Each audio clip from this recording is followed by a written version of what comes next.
Hello students, good morning.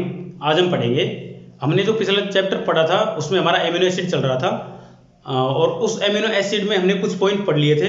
जैसे यहाँ पर कुछ 8 पॉइंट थे, उनमें से 5 हमने पढ़ लिए थे। तो हम ये जो पॉइंट पढ़ रहे थे कि जो एमिनो एसिड हैं उनकी बेसिक चेन के आधार पर ये इनको कैरेक्टराइज किया गया था। तो 5 जो क्लासिफिकेशन है उनमें से हम जो 8 में से 5 हमने पढ़ लिए थे। तो हम यहाँ पर देखते हैं छठे नंबर का। तो यहाँ पर जो amino acid with basic side chain, amino acid with basic side chain,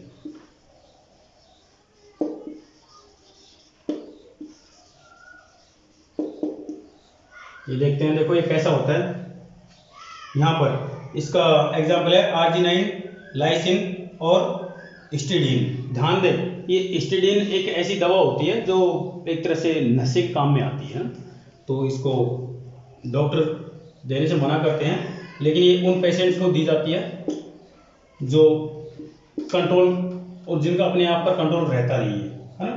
तो यहाँ पर NH3 होगा प्लस, यहाँ पर इसके ऊपर माइनस आयन होगा, है ना। तो नीचे यहाँ पर ये जो चेन है ये किस तरह से होगी, CH2, यहाँ एल्किल समूह में ही कुछ ना कुछ अंतर आएगा। तो यहाँ पर 4 कार्बन होंगे, CH2 CH2 CH2, और जो नीचे वाली है इसमें CH2, और जो एक इसकी देखो 2 3 और 4 हो गई।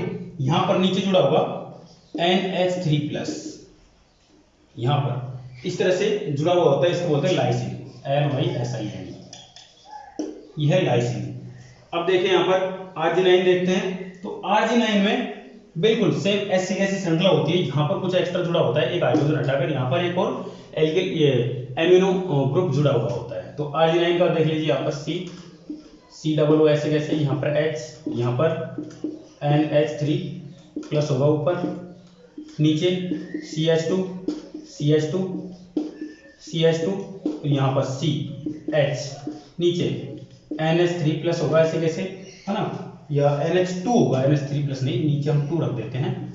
और यहाँ पर देखो एक कार्बन अभी बचा हुआ है, तो इसके साथ में H हम इधर जोड़ देते हैं और इधर जोड़ देते हैं हम, चलो H हटाई देते हैं हम, डबल बॉन्ड के साथ में NH2 जोड़ देते हैं ना, NH2 एक प्लस।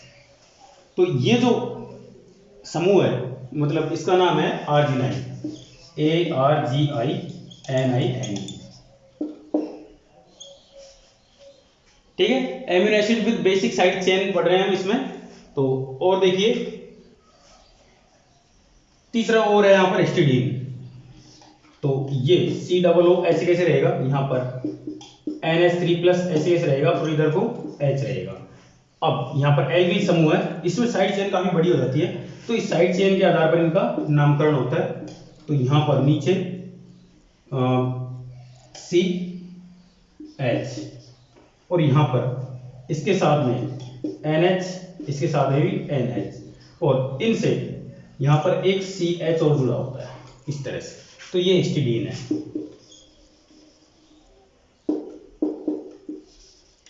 हिस्टिडाइन या हिस्टिडीन ही नाम होता है इसका। तो ये हो गया amino acid with side chain. इसके 3 एग्जांपल थे। यहाँ पर जो साइड चेन, ये वाली साइड चेन है, इनमें ही अंतर आता है, इनमें बिल्कुल भी अंतर नहीं आता है, ठीक है। तो हमारा 7वां पॉइंट है amino acids with aromatic side chain. यहाँ पर जो साइड चेन है उसमें एक एरोमेटिक ग्रुप जुड़ा हुआ होता है। एरोमेटिक मतलब जिसमें एक तरह से इस तरह से बंद चेन श्रृंखला होगी, जिसमें कार्बन कार्बन जुड़े हुए होते हैं एक साइक्लिक प्रोसेस में, है ना। तो यहाँ पर इसके 3 एग्जांपल हैं, वो एग्जांपल आपको मैं बता देता हूँ। जिसका नाम है फेनिलैलिन और टायरोसिन और ट्राइप्टोफैन, है ना। तो 3 एग्जांपल देखिए। पहला एग्जांपल है यहाँ पर बिल्कुल सिंपल, अगर एक बेंजीन जोड़ दी जाए सीधे सीधे तो यहाँ पर क्या बन जाएगा, देखो COO माइनस, इधर को NH3 प्लस, इधर को एक हाइड्रोजन और नीचे CH2, और इससे जोड़ दी जाए एक बेंजीन तो आप जानते ही हो, जिसमें मान लो इसमें है, फिर इसमें है, फिर इसमें है, डबल बॉन्ड होता है, ठीक है। तो ये बन जाएगा हमारा फेनी, PHENY, फेनी,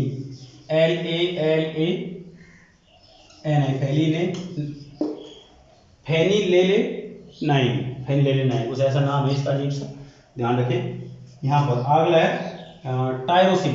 टायरोसिन में क्या होता है, यहाँ पर एक और एल्कोहल समूह जोड़ दिया जाता है, तो सी डबल ओ, यहाँ पर ये H, इधर को NH3 प्लस, इधर को CH2, यहाँ पर बिल्कुल एक बेंजीन जोड़ दिया जाएगा।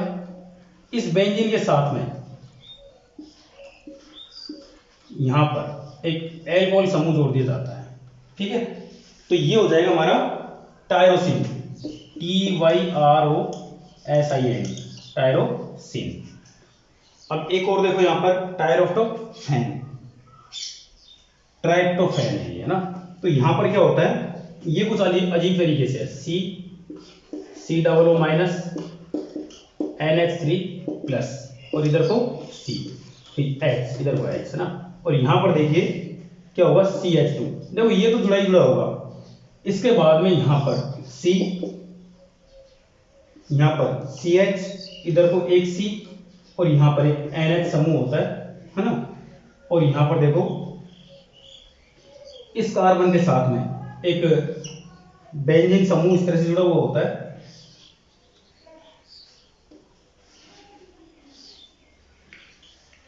इस तरह से, ठीक है। और इसमें यहाँ पर और ये डबल बॉन्ड है। इस डबल बॉन्ड के साथ में यहाँ पर इसके साथ में डबल बॉन्ड इसके साथ बनाता है यहाँ पर, इस तरह से। तो ये है ट्राइप्टोफैन, TRYPTOPHAN, ट्रिप्टोफैन। ये एग्जाम्पल हो गए 3 amino acids with aromatic side chain, ठीक है। हाँ देखो 8वां लास्ट पॉइंट होगा ये, amino acids with immuno group. अब इम्यूनो ग्रुप क्या होता है, देखिए इसका एक ही एग्जांपल हमारे पास में प्रोलीन, तो वो एग्जांपल मैं आपको बताता हूँ। देखो बिल्कुल बाकी चीजें ऐसे ही रहेंगी, C, इधर को C डबल O माइनस, इधर को हम H जोड़ देते हैं, ठीक है। इधर को यहाँ पर NH2 प्लस, ठीक है। यहाँ पर NH3 प्लस होता है बाकी सभी में, यहाँ पर NH2 प्लस है, तो यहाँ पर एक और C कार्बन जोड़ दिया जाएगा, मतलब CH2। अब देखिए यहाँ पर 2 3, एक इसकी वैलेंसी अभी मौजूद है, तो इसके साथ में जोड़ दिया जाएगा क्या, एक CH2, और इसकी भी एक वैलेंसी मौजूद है, तो इसके साथ में एक CH2 और जोड़ दिया जाएगा। यहाँ पर इसकी वैलेंसी मौजूद है, वो इससे जोड़ दिया जाएगा इससे, तो ये बन जाएगा इसका प्रोलीन, PROLIN, ठीक है। तो इम्यूनो ग्रुप के साथ में, अब ये इम्यूनो ग्रुप क्या है, तो इसके साथ में ये जो चेन जुड़ जाती है, तो ये बन जाते हैं इम्यूनो ग्रुप, ठीक है।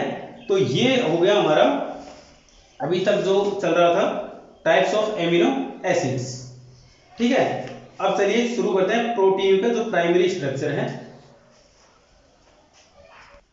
प्रोटीन प्राइमरी स्ट्रक्चर, ठीक है।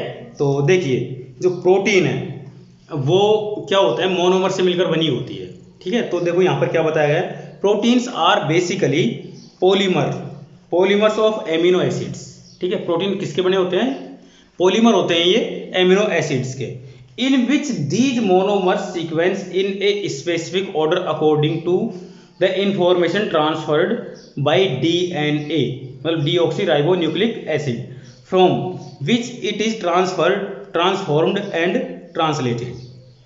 The primary structure of protein also governs the function it can perform in the cells, ठीक है। तो जो प्रोटीन है वो प्रत्येक सेल्स के अंदर पाई जाती है, और सेल्स में कहाँ पर, जहाँ पर ये जो जेनेटिक मटेरियल मौजूद होता है, ये सब प्रोटीन के बने होते हैं, ठीक है। तो उनके अंदर ये पाया जाता है, और ये जो जेनेटिक मटेरियल जब अपनी जो जीन्स हैं उनको एक जगह से दूसरी जगह लेकर जाता है, तो ये प्रोटीन के फॉर्म में ही लेकर जाता है, ठीक है। तो linear polymers of amino acids are called peptides, ध्यान रखें इस चीज को, linear polymers of amino acids are called peptides, है ना। सीधी अगर श्रृंखला है एमिनो एसिड्स की तो उसको पेप्टाइड्स बोलते हैं। ये पेप्टाइड क्या होते हैं, इनको हम अभी बनाकर देखेंगे इनका structure. Naturally occurring peptides range from 2 or many amino acids in size and are accordingly called dipeptide, oligopeptides and polypeptides. मतलब अगर यहाँ पर ये जो श्रृंखला, ये जो कार्बनिक श्रृंखला है, अगर सिंगल है तो ये मोनोपेप्टाइड हो जाएगा, डबल है तो डाइपेप्टाइड्स हो जाएगा, 3 है तो यहाँ पर ट्राईपेप्टाइड हो जाएगा, ओलिगोपेप्टाइड या फिर पॉलीपेप्टाइड। इस तरह से ये डिपेंड करता है कि यहाँ पर कितनी श्रृंखलाएं एक दूसरे के साथ में पॉलीमर बना रही हैं, ठीक है, जैसे कार्बन की संख्या के आधार पर। तो आगे देखो, the constituent amino acids are linked together to strong peptide bond और लिंकेज। तो पेप्टाइड बॉन्ड के साथ में जुड़े होते हैं। This bond is formed as a result of condensation polymerization reaction where a water molecule is eliminated on interaction from amino terminus. Amino terminus का मतलब -NH2। जब यहाँ पर इसके साथ में रिएक्शन होती है तो यहाँ पर एक वाटर का मॉलिक्यूल को बाहर निकाल दिया जाता है और बाकी सब एक दूसरे के साथ जुड़ जाते हैं। Of one amino acid with carboxyl COOH, carboxyl group क्या होता है COOH, terminus of the other amino acids as peptide in figure. देखिए अब फिगर देखते हैं यहाँ पर कैसा होता है पेप्टाइड बॉन्ड। तो देखो यहाँ पर मैं आपको दो पॉलीमर बना रहा हूँ, N, इसके साथ में इधर को H इधर को H, ठीक है, यहाँ पर C, इधर को C इधर को O और इधर को OH। एक तरफ क्या होगा H होगा, एक तरफ R समूह होगा। R में हम कुछ भी ले सकते हैं, ठीक है। और दूसरा बिल्कुल हम सेम ही ले लेते हैं, बिल्कुल H दोनों जुड़कर N के साथ जुड़े होते हैं। इधर को C इधर को C इधर को O इधर को OH, ऊपर को R और नीचे H। ये R और H ऊपर नीचे कैसे भी हो सकते हैं, जब ये दोनों एक दूसरे के साथ जुड़ते हैं और रिएक्शन करते हैं तो ये कैसे जुड़ेंगे। यहाँ पर ध्यान दें, यहाँ पर इनके बीच में क्या होगा, ये मिलकर बाहर निकल जाएगा H2O, है ना, और ये इसके साथ जुड़ जाएगा सीधे। इस तरह से एक रिएक्शन बन जाएगा। तो बनेगा क्या, मैं आपको बनाकर दिखा देता हूँ। यहाँ पर H इधर को H, यहाँ पर C, यहाँ पर R समूह होगा, इधर को H, यहाँ पर C, इसके साथ ये O जुड़ा रहेगा, ये है ना, और यहाँ पर ये जो खाली वैलेंसी होगी, इस खाली वैलेंसी के साथ में कुछ ना कुछ जुड़ेगा। तो जुड़ेगा क्या, N जुड़ेगा, यहाँ से ये N जुड़ गया, है ना। इस N के साथ ये H ऊपर की ओर जुड़ा रहेगा ही रहेगा, है ना। और बाकी आगे जाकर वही C R नीचे H, इधर को डबल बॉन्ड नहीं, अगले उसमें जाकर आगे जाके कार्बन और होगा, उसमें डबल बॉन्ड, इधर को OH, ठीक है। तो मतलब यहाँ से OH और H मिलकर H2 ये बाहर निकाल दिया जाता है, ये पानी बाहर निकल जाता है और ये दोनों ग्रुप मिलकर एक बना देते हैं पेप्टाइड बॉन्ड, ठीक है। तो ये पेप्टाइड बॉन्ड बहुत बड़े हो सकते हैं। यहाँ पर डाइपेप्टाइड है, ये डाइपेप्टाइड मतलब यहाँ पर दो मॉलिक्यूल एक साथ जुड़े हुए हैं। अगर यहाँ पर ट्राईपेप्टाइड होते तो क्या होता, ट्राईपेप्टाइड होते तो यहाँ पर दो मॉलिक्यूल निकलते वाटर के, और यहाँ पर बिल्कुल ऐसा का ऐसा चेन रिएक्शन यहाँ पर होती और वहां से H2O बाहर निकलता, और जैसे यहाँ पर जुड़ा है वैसे भाई यहाँ पर एक और नया मॉलिक्यूल जुड़ जाता, ठीक है। तो यहाँ पर इस तरह से जो प्रोटीन प्राइमरी स्ट्रक्चर है इस तरह से बनता है। तो यहाँ पर हम अब हमारा नेक्स्ट टॉपिक है types of proteins. Next topic रहेगा types of proteins. Types of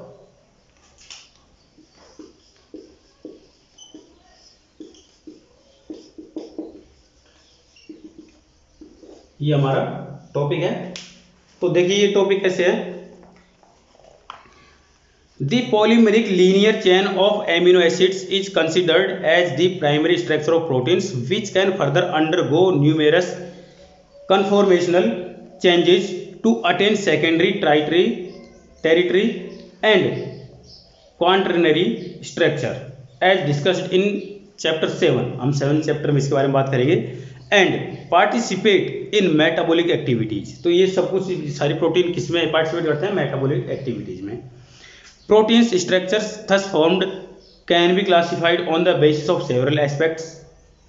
to basic classification of proteins based on their function and structural composition are discussed below. तो यहाँ पर इनके बारे में डिस्कस किया गया है। तो अब यहाँ पर हम पढ़ेंगे क्लासिफिकेशन ऑफ प्रोटीन्स, ठीक है। टाइप्स ऑफ प्रोटीन्स मतलब वही बात है। तो यहाँ पर सबसे पहला स्ट्रक्चरल प्रोटीन्स। स्ट्रक्चरल प्रोटीन्स कहाँ पे काम में आते हैं, तो पहला पॉइंट है structural for proteins.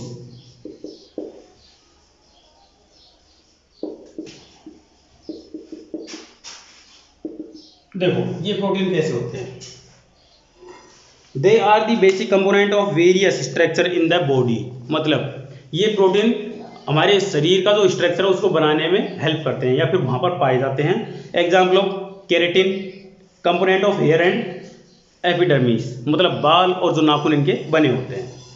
Collagen, components of bone matrix and cartilage, मतलब हमारे शरीर की जो हड्डियाँ हैं और जो कुछ मांसपेशियाँ हैं वहाँ पर ये पाए जाते हैं। तीसरा है टर्बुलिन, कंपोनेंट ऑफ साइटोस्केलेटन एक्सेट्रा, मतलब जो हमारे शरीर की रीढ़ की हड्डी होती है उसमें ये पाया जाता है ना। तो ये स्ट्रक्चरल प्रोटीन पाए जाते हैं। नेक्स्ट टू है फंक्शनल प्रोटीन्स। फंक्शनल प्रोटीन्स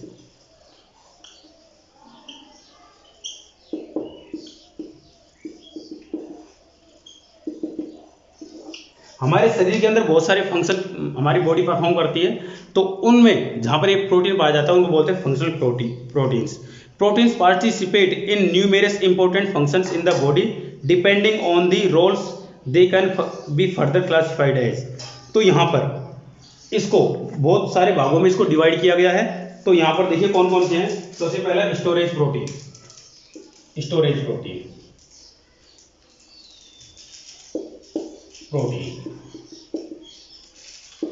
तो स्टोरेज प्रोटीन स्टोर करने काम में आते हैं। क्या स्टोर करते हैं देखिए यहाँ पर, these proteins basically provide nutrition and are involve in storage functions of the body like ovalbumin of egg white, gluten in wheat, casein in milk. ठीक है, तो ये हमारे शरीर के अंदर एक तरह से एनर्जी स्टोर करने का काम करते हैं। और उसके अलावा बहुत सारी चीज़ें स्टोर करते हैं। जैसे एग्जाम्पल के तौर पर ये कहाँ पाए जाते हैं, अंडे के जो एग वाइट होता है, अंडे के जब हम अंडे को फोड़ते हैं तो उसके अंदर दो चीज़ें निकलती हैं, एक पीले कलर का जिसको हम योक बोलते हैं और एक वाइट कलर का पतला द्रव निकलता है जिसको हम एग वाइट बोलते हैं। तो उसके अंदर जो पाई जाती है प्रोटीन, ठीक है। उसके अलावा उसको बोलते हैं ओवलबीमिन उसको बोलते हैं प्रोटीन को। और जो ग्लूटीन है ये पाई जाती है गेहूं के अंदर, ठीक है। और जो केसीन है ये दूध के अंदर पाई जाती है। जो नेक्स्ट हमारा ट्रांसपोर्ट प्रोटीन, दूसरा मतलब ABC लेके चलते हैं। ट्रांसपोर्ट प्रोटीन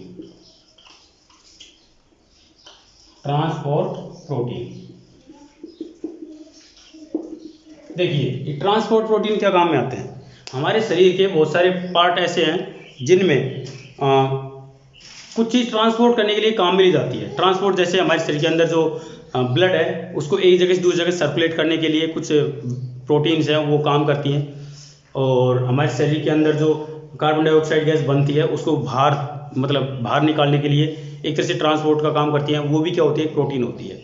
इसके अलावा हमारे शरीर के अंदर बहुत सारे सीरम्स होते हैं, उनको भी एक जगह से दूसरी जगह ट्रांसपोर्ट करने के लिए काम लिए जाते हैं बहुत सारे प्रोटीन, ठीक है।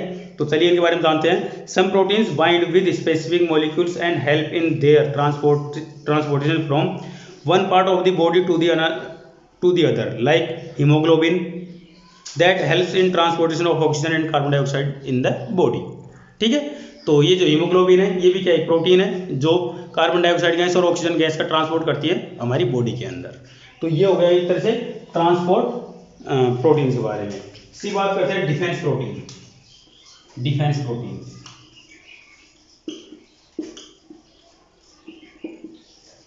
अभी डिफेंस प्रोटीन क्या होते हैं, हमारे शरीर के इम्यूनिटी सिस्टम के अंदर बहुत सारे तत्व पाए जाते हैं। जैसे WBC है ना, WBC मतलब वाइट ब्लड कार्पोसेल्स। ये क्या काम करते हैं, जब हमारे शरीर के अंदर कोई भी बीमारी का कोई भी कण जैसे वायरस, बैक्टीरिया, प्रोटोजोआ ऐसी चीज़ें हमारे शरीर के अंदर एंटर करती है, तो ये जो WBC हैं ये जिनको हम इम्यूनिटी बोलते हैं, ये उन बीमारियों को पहचानती है और पहचानने के बाद में उनके अनुसार एंटीबॉडी तैयार करती है। अब वो एंटीबॉडी क्या करते हैं, इन बीमारियों से लड़ने का काम करते हैं, ठीक है। तो जो एंटीबॉडी तैयार होती है वो एक प्रोटीन का फॉर्म होता है। वो एक तरह से क्या होता है, उससे उसके ऊपर अटैक करते हैं और उसको मार डालते हैं। मारने के बाद में उसको हमारी बॉडी से बाहर निकाल देते हैं। ठीक है। तो इस तरह के जो प्रोटीन बोलते हैं उनको बोलते हैं डिफेंस प्रोटीन्स। तो देखिए इसके बारे में, such molecules play important role in the defence of the organism from invasion of pathogens. Pathogens मतलब वायरस, बैक्टीरिया, इस तरह के जो होते हैं उनको पैथोजेंस बोलते हैं। And also protect from injuries, haemoglobins, fibrinogen etcetera. ठीक है, तो हीमोग्लोबिन और फाइब्रिनोजन है, ये इसके एग्जाम्पल हैं। नेक्स्ट है एंजाइम्स, डी एंजाइम्स, ENZYMS। अभी एंजाइम्स क्या होते हैं, देखिए, these are specialised protein with catalytic activity, they catalyst the chemical reaction of organic biomolecules. Example pepsin, hexokinase. देखिए हमारे शरीर के अंदर बहुत सारी मेटाबॉलिक एक्टिविटीज होती रहती हैं, लेकिन ये बहुत स्लो होती हैं। कभी कभी हमें इनकी बहुत ज़्यादा तेज की ज़रूरत पड़ती है। तो यहाँ पर तेज कब होती हैं, ये ऑटोमेटिक होती है। तो जब कोई एंजाइम सक्रिय होता है उस टाइम पे ये अपने आप तेज होने लगती है। तो इसका मैं आपको एग्जांपल बताता हूँ। अचानक से आपके आगे शेर आ जाए तो हमारे शरीर के अंदर डर उत्पन्न होता है। तो उस डर को उत्पन्न करने के लिए हमारे शरीर के अंदर कुछ मेटाबॉलिक एक्टिविटीज़ बहुत फास्ट हो जाती है ना, जैसे बीपी हाई होना या धड़कन का तेज चलना, ये सब बीपी हाई के लक्षण हैं। तो जब ये बीपी हाई किस वजह से होती है, तो यहाँ पर एक कैटलिस्ट होता है जिसको हम एंजाइम बोलते हैं, वो रिलीज होता है। तो वो क्या करता है, कंट्रोल करता है हमारी बीपी को, मतलब हमारी जो हार्ट बीट है उसको हाई कर देता है। जब वो एंजाइम बड़ी मात्रा में रिलीज होता है तो हमारे शरीर के अंदर क्या होता है, हाई बीपी हो जाती है, और जब वो कम मात्रा में रिलीज होता है तो बीपी लो हो जाती है। तो कुछ प्रोटीन ऐसे होते हैं जो एंजाइम के फॉर्म में पाए जाते हैं, वो एक तरह से हमारे मेटाबॉलिक एक्टिविटीज़ है उनको कंट्रोल करते हैं। ठीक है, तो चलिए जानते हैं इनके बारे में। पेप्सिन और हेक्सोकिन्सिन, ये इसके एग्जाम्पल हैं। अगला है कॉन्ट्रैक्शन प्रोटीन्स, ई।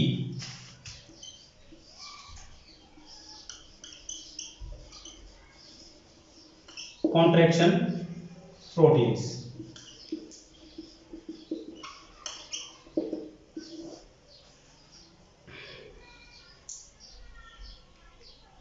देखिए हमारा जो शरीर है, हम जरूरत पड़ने पर उसको थोड़ा सा फैला भी सकते हैं और सिकोड़ भी सकते हैं। ये जरूरी नहीं है हमारे शरीर, जैसे बहुत सारी चीज़ें, जैसे केचुआ है अपने शरीर को सिकोड़ कर छोटा सा कर लेता है, कभी कभी फैलाकर बड़ा भी कर लेता है। ऐसे बहुत सारे जीव जंतु होते हैं जो शरीर को फैला सकते हैं और चौड़ा कर सकते हैं, सिकोड़ा सकते हैं। तो ये जो गुण पाया जाता है ये कोशिकाओं के अंदर पाया जाता है। तो कोशिकाओं के आकार में वृद्धि और कमी जिस प्रोटीन की वजह से होती है उन प्रोटीन को बोलते हैं कॉन्ट्रैक्शन प्रोटीन। तो जानिए, देखो, they help this cells and body parts of contraction to change shape and to move about. Action and myosin protein are example of muscle proteins that are responsible for contraction. ठीक है, तो ये protein होते हैं जो क्या करते हैं, हमारी जो बॉडी है उसको लचीला बनाते हैं। जैसे हम अगर हमारे हाथ को यहाँ पर इस तरह से करते हैं तो ये हिस्सा फूल जाता है। इसका मतलब क्या है, इसका मतलब यहाँ पर जो मौजूद जो कोशिकाएं हैं वो लचीली हैं, और वो लचीली किसकी वजह से हैं, उनके अंदर ये कॉन्ट्रैक्शन प्रोटीन पाई जाती हैं जिसकी वजह से लचीली है। ठीक है, नेक्स्ट है हमारा रेगुलेटरी प्रोटीन। रेगुलेटरी प्रोटीन मतलब हमारे शरीर के अंदर कुछ चीज़ें ऐसी हैं जो रेगुलर प्रोड्यूस होती रहती हैं, और हमारे शरीर में कुछ प्रोसेस ऐसी हैं जो जिनको कंट्रोल करती हैं। जैसे श्वसन है, मेटाबॉलिक एक्टिविटीज़ हैं, वो लगातार चलती रहती हैं। अगर वो बंद हो गई तो हमारे शरीर भी काम करना बंद कर देगा, मतलब हमारी डेथ हो जाएगी। तो उन चीज़ों को कंट्रोल करने के लिए कुछ प्रोटीन होती है जिनको हम रेगुलेटरी प्रोटीन बोलते हैं। जैसे hormones like insulin help in regulation of cellular and physiological activities. They basically provide signals for such activities, है ना। तो कुछ एक्टिविटीज के लिए हमको सिग्नल प्रोवाइड करते हैं मेटाबॉलिक एक्टिविटीज। जैसे अचानक से कहीं पे कोई दुर्घटना हो जाए तो हम क्या करते हैं, अचानक से उधर को भागने लगते हैं। मतलब हम इतने ज़्यादा सोचते नहीं है, उससे पहले उधर को हम भागते हैं या फिर हेल्प करने की सोचते हैं। तो ये सब मेटाबॉलिक एक्टिविटीज़ हैं, है ना। जो इनको कंट्रोल करने वाले जो प्रोटीन होते हैं उनको बोलते हैं हम रेगुलेटरी प्रोटीन। मतलब ये हमारे शरीर के अंदर रेगुलेट लगातार उत्पन्न होते रहते हैं। और नेक्स्ट हमारा जेनेटिक प्रोटीन, जो आप जानते हो जेनेटिक प्रोटीन जीन्स के अंदर पाए जाते हैं डीएनए और आरएनए के फॉर्म में। तो ये क्या काम करते हैं, ये एक जनरेशन से दूसरे जनरेशन में जो कैरेक्टर हैं, गुण हैं, उनको ले जाने का काम करते हैं। ठीक है, अब हम नेक्स्ट लेक्चर में पढ़ेंगे classification of proteins on the basis of their composition. Composition के आधार पर पढ़ेंगे। अभी तक हमने जो पढ़ा था, हमने फंक्शनल प्रोटीन पढ़ा था, पहला स्ट्रक्चर पढ़ा था। अब तीसरा पढ़ेंगे हम classification of proteins on the basis of their composition. ठीक है, तो हमारा ये लेक्चर काफ़ी बड़ा हो चुका है। अब मिलते हैं नेक्स्ट लेक्चर में। Thank you.